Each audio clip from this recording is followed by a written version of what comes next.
All right, so you probably noticed Mr. H is not here today. Up at the front of the room, you'll see Mr. Ernie. He was kind enough to take my class as I had an errand that I had to run very quickly. I'll be back at school later today, though, so if you have any questions, you can just ask me about it.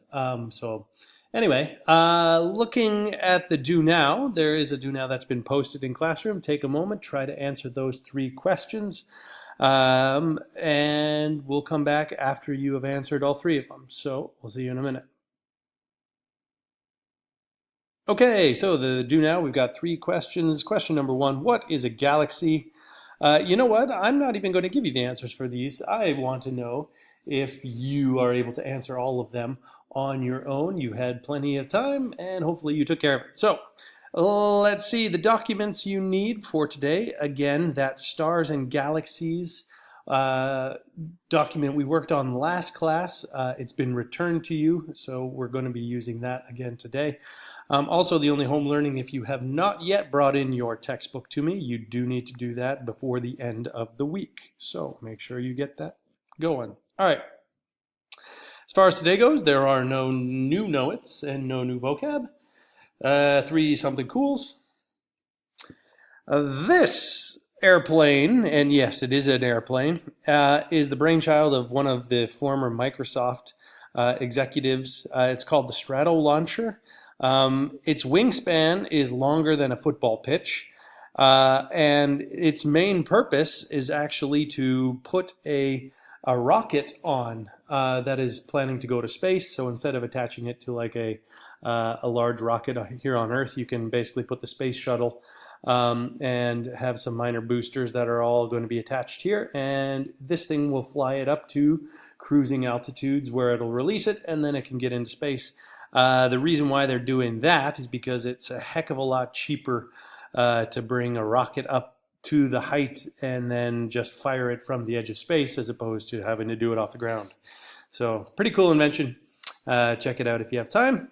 Speaking of rockets, New Zealand just recently launched the world's first 3D printed rocket into space. That was last weekend. Its mission is for mapping, kind of like Google Maps.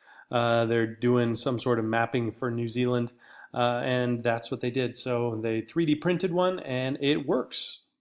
And the third something cool has to do with plastic that's been floating around in the oceans. The oceans are getting more and more plastic every year, which is really detrimental to the environment and the ecosystem.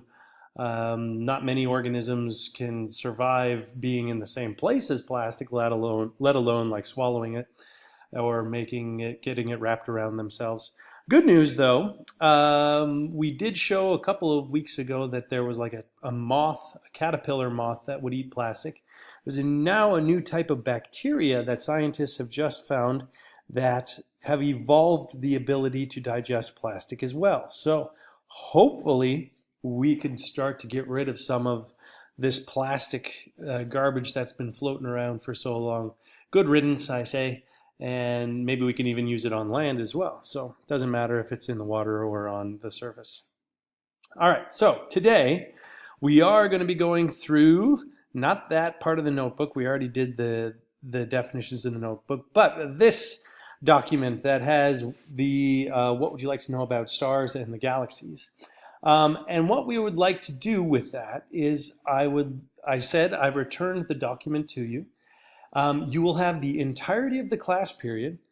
Last class we kind of got started on these questions. And this class period is going to be dedicated fully 100% to answering the rest of the questions that you have. When you are done, you will be able to use the other people sitting at your table, by the way, so if you want to divide up the work a little bit. When you are done, you do need to turn the document back in because you are going to receive a score on it. So make sure you get the answers to all those questions that you had and return them in once you're done. If you get done with all of that, then you're allowed to look at some more of the Chris Hadfield videos or watch some more of the Crash Course Astronomy. Again, if you wanted to learn about black holes or why galaxies form the way that they do, there are those videos that you're able to work with there. So, working on the questions with your table, Answer all of them, turn the document in, and then you can start watching some of those videos of your choice. I will see you guys probably later today, and if not, next class period. That'll be easy enough to say. All right, good luck.